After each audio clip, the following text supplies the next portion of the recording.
Welcome to another edition of Labor Vision Podcast. I'm your host, James Dennis. American Workers First and Labor Vision presents the 2020 Vision for Labor.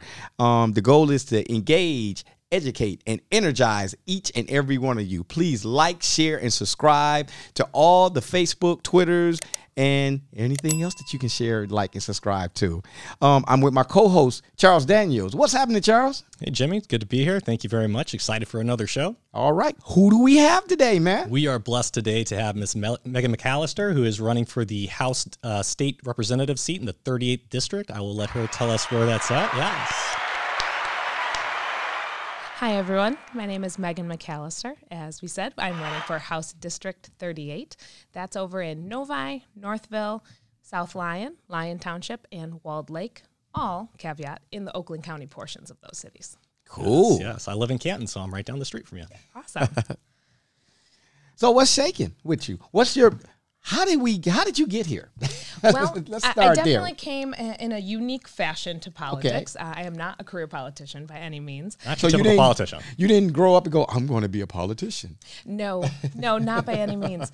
I actually am running because I think we need different voices for us in Lansing and different backgrounds. Yes. So I come from a business world. I had graduated from Michigan State from the Eli Broad College of Business and graduated in the recession, though.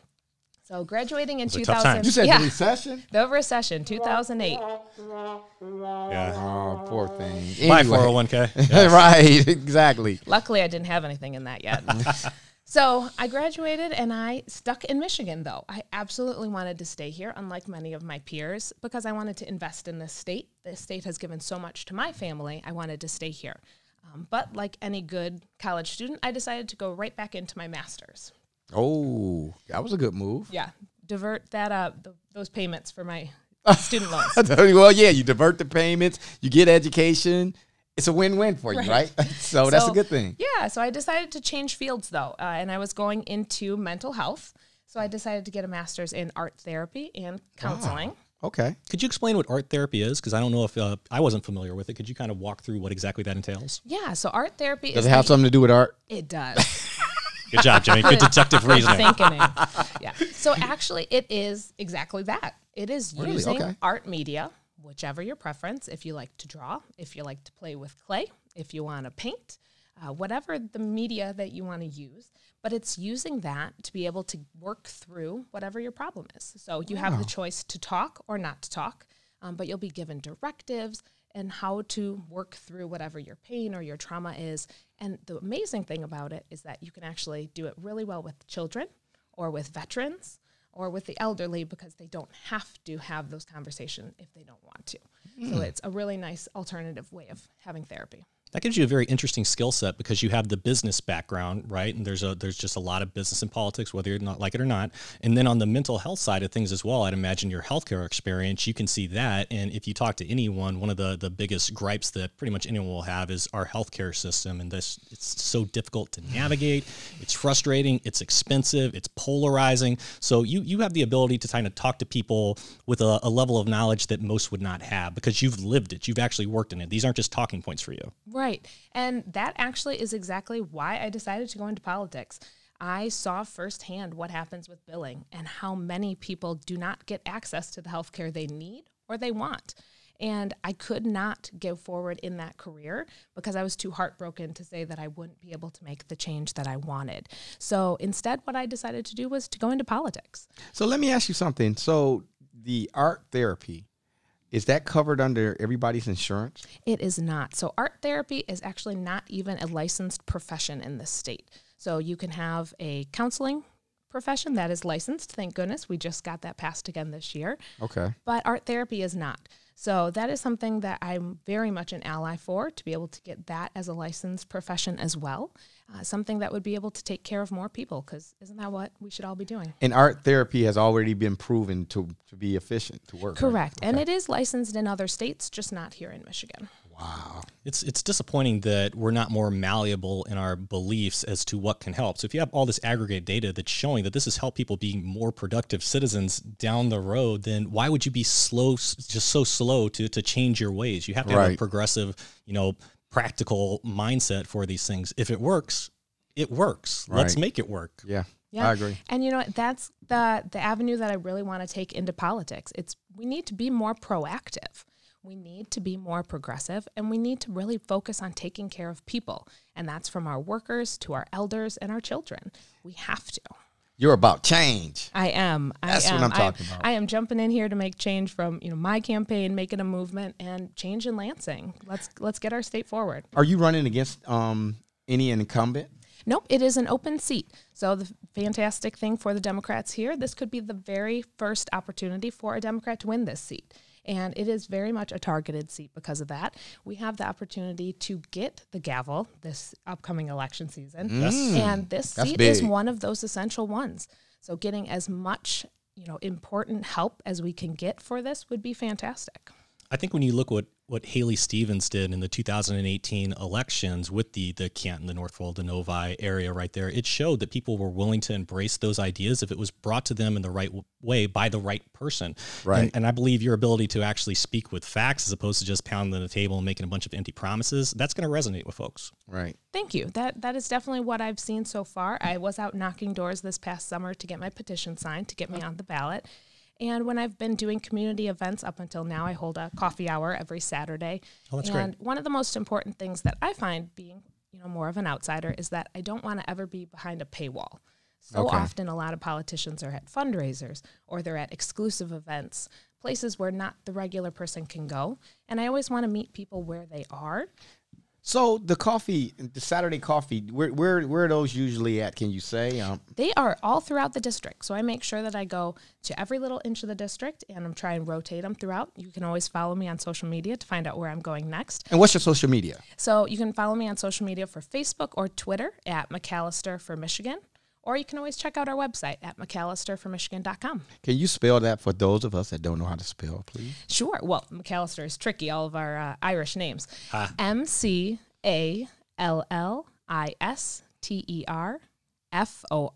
I didn't get cheeky and put the number. Michigan. Cool. Yeah, I'm going to be honest with you. It's times that I've listened to podcasts and I wanted to follow somebody and they'll say their names. I'm like, oh.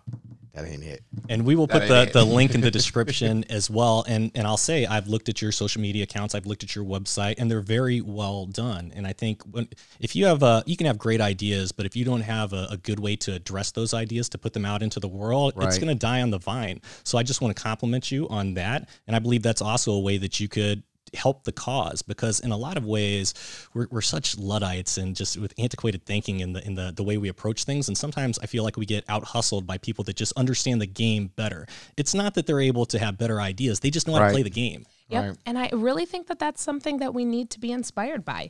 As Democrats, we want to fall in love with our politicians. Yeah. That is why we love Obama so much. We could fall in love with him and be tangibly inspired by him.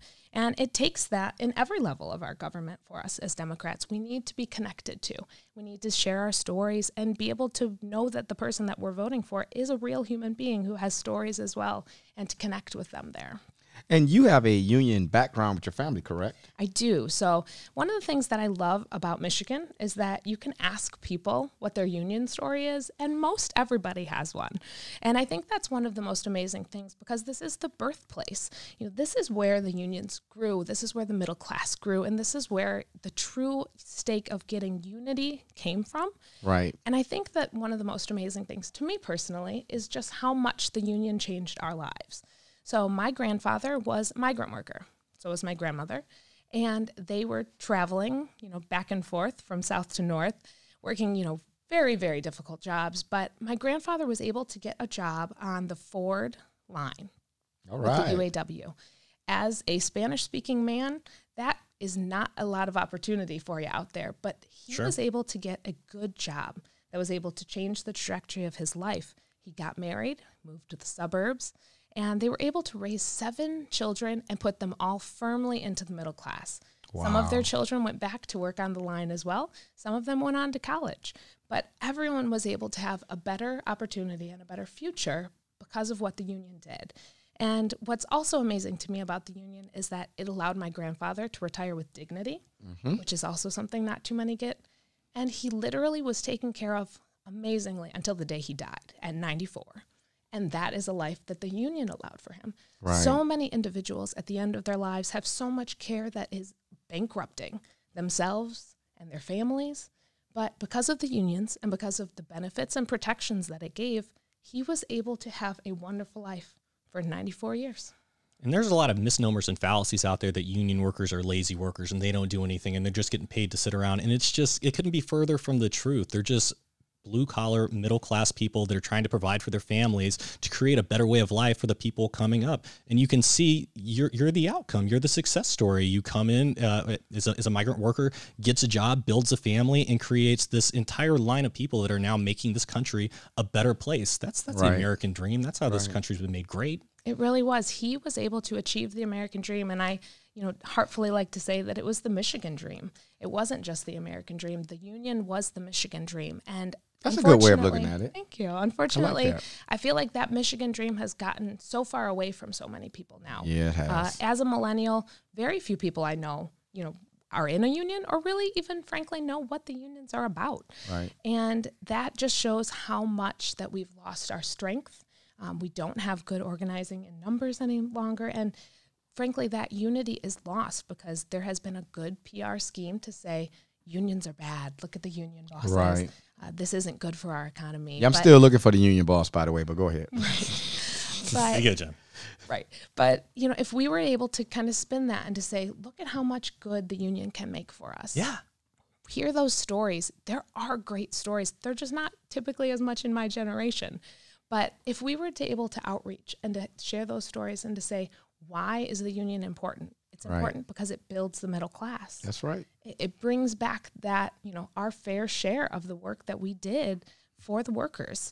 And by improving the workers' lives, they can invest more in the economy, invest more in our communities, and we'll do better by everybody. Yeah, that's true. Because when right to work was snuck through, it really took away your ability to collectively bargain. Sure, you can still organize. It's still illegal to union bust, but there's no penalties. Teeth. Exactly. No teeth. Nothing that's stopping you. So you get a little slap on the wrist. I mean, there's been stories of CEOs bad dog that have tweeted out that they're going to fire you if you talk to this organizer, and they tell them, all right, well, knock that off. And then they come out and say, okay, we got told to knock it off, but hey, by the way, I don't care. I'm still going to do this exact same bad thing. Employer. Again. Bad employer. Bad employer. That's all they get, and really. These are people that are trying to stand up for themselves and their coworkers through legal means that they're supposed to be protected under, but because there's no enforcement arm of the National Labor Relations Board, nothing actually happens, which is why it's really important that the PRO Act passed and that we continue to push for there actually being tangible penalties for corporations that break the law. And I think the PRO Act has up to $50,000, but it's also a tiered system where you can actually use judgment to decide how much that penalty should cost someone. So if there's a small mistake that was, not done with ill intent, then hey, it's a small fine. And then if you have a corporation that's flagrantly flaunting the laws over and over again, well, then you have that $50,000 hammer that you can drop on them. Now, when we were speaking earlier, you said something about taking that PRO Act idea and creating it on a more statewide level. Could you speak to that? Yeah, I think that it would be an awesome opportunity for us as a state to make a true tangible opportunity for us here in the state to give more protections, to allow people to organize, to give more repercussions. And I think we can look at that Protecting the Right to Organize Act, the PRO Act, and we could turn that into a state level because this is the birthplace of the union. We need to bring it back from here. Right. It's our opportunity to bring that rebirth for it. Yes, because let's be real. We're in the midst of losing a congressional seat because our population isn't keeping pace with other areas. It's growing, but it's growing at a slower incremental rate than other states. And when that happens, you start to lose some of the benefits and the representation that you have. So having a strong middle class where you can come here and their job opportunities, that's what draws people in. Yeah. And that brain drain is such a real thing. I am a part of that. With 2008, so many individuals left and they never came back. But I think that if we could tangibly give more opportunities for unions for all, if we could get an opportunity to create more power for workers here and to be able to spread that union ability in other sectors, there are unions currently in more industrial jobs, but there's an opportunity for us in things like retail. You know, you look at California with Costco. You can unionize in a non-traditional place to still build power and to get your fair share. And if we were to get more tangible ways for people to do that here, I believe that we would have more of an attractive state. We could do a lot more and to bring people back and additionally keep people here once they finish. Now, you know what? We have our mobility stores are unionized here in Michigan, which, that's retail. And it's a little difficult at times, but the thing is what the union offer and the contract that they get. That's where the importance come in at. So you're absolutely right. It can be used for really Walmart should be unionized, quiet as kept here in Michigan. Yeah. During the recession, I was in business, but that just meant that I kept my retail job that I had in college, and I just moved up into management because I now had the certificate. Right. So I saw and I hired so many people right at minimum wage. I worked barely above minimum wage. And it's just one of those things that you have to do better by the worker because the corporations are still getting by just fine. Oh, yeah. And it's a matter of if you invest in your worker will do better by the employee or the employer and will do better by everybody overall. Well, you know what? Here's something. You brought something up. So Ford Motor Company and General Motors and Chrysler, when they had most of their factories here, that's what people drove. Remember, in Michigan, you would never see a foreign car. Ooh. Now... Ooh, don't pull into a Union Hall parking lot with a foreign car. Right. It doesn't matter because here's the bad part. Their cars are going overseas. So, like, I had bought a Fusion, and I'll never forget me and Larry Cohen had this conversation. I was getting ready to buy the Fusion. I was picking it up the next day. And I looked at him. I said, well, I'm feeling bad about buying this Ford Fusion. He goes, why? I said, because the Mazda 6 is built in Flat Rock right down the street from me where my neighbor works there. But you all are telling me to buy the Ford Fusion. I don't necessarily agree with that because even though it's Ford Motor Company, I get that. I also get American workers first, right? So, and keep in mind, they were unionized. So that was the other piece of that. So that Mazda 6, I bought the Fusion, but man, I'm going to tell you something. I kind of was like, after that. And then when American Axle moved over to Mexico, remember when they did that and closed that factory down and devastated people, I was kind of over it because it's like, when are we going to support the factories that's in the United States? It's difficult because with NAFTA, I mean, you have 25 years plus of just a trade agreement that incentivized corporations for sending those jobs outside of the United States. And the USMCA, it does address some of those things and it makes it better, but it's still not a final solution for solving the problem. That's a horrible choice of words. No, you're right. No, Charles, you're right. And see, the thing is where I was going with this was the companies have lost money. Even when they put those jobs overseas, those people can't buy the cars. So they can't buy back into the company, right? So now those Buicks that you were selling out of Flint, remember? They stopped selling. It was like, why is Buick sales down? Because the people are laid off. They don't have a job. And you know what? You hit a really good point there. And it's when you invest more in your workers, they spend more. And they typically will have allegiance to your company and they will spend more at your own company. Right. And, when we look back at the days, when Ford was, starting and really building, the infrastructure of the suburbs, it was because they were giving those, affordable housings to good paying wages that they bought those cars, that they, invested in our economy and they boomed the middle class because they were giving alliance to their company that they knew was investing in them. Ford made the cheapest car because he wanted the common man to buy it. So he made the car cheap and he gave him a livable wage.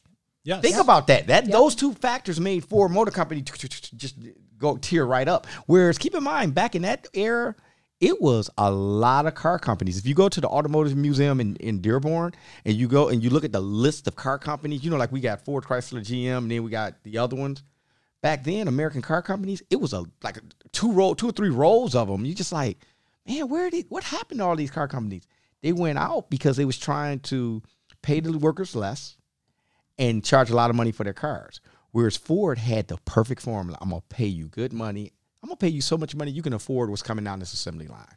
And Megan makes an absolutely fantastic point, is that when you give that money to the middle-class workers, they spend it in the community. Unions are very community associated. A lot of the bargaining that happens now with union contracts is bargaining for the greater good, where they're actually talking about housing for the people that live in the area. They're talking about the healthcare that's associated with it. So it's not just about we want union members to make a lot of money. It's that we want everyone to have a good livable wage where you can invest that money back in the community, because when you give all that money to the rich folks, they're the ones that are taking it and hoarding it. They're saving the wealth. They're building the wealth. They're offshoring it. They're spending it on a vacation in Cannes. When you give it to a middle-class worker, they're going out to a restaurant. They're going out to the movies. They're putting their kids into a recreational sport. They're spending that money. Yeah. Right. So we're kind of at the end of the show right now. What is your 2020 vision for labor? Well, I absolutely have to say that all of you need to please be engaged in whatever community that you're in. It is so imperative that we look not just at the top of the ticket, but all the way down. It is our choice to vote, but it is our right and privilege also. Don't forget that. Every district is important, but I will say that right now, House District 38, which is where I'm running, is vital, because we have the opportunity to flip the House. And with that, we can actually give Governor Whitmer some support, and we can pass some good legislation that'll take care of people. So our race will be on August 4th for the primary and November 3rd for the general. So again, please make sure you're engaged in all areas of politics, but hopefully mine. And again, you can follow us at McAllisterforMichigan.com and McAllister for Michigan social media. I think that the biggest thing for us for 2020, other than being engaged to vote, would be for us in the legislature, for those of you who you send there, that we get an opportunity to repeal the right to work, to reinstate prevailing wage, and that we can expand to unions for all.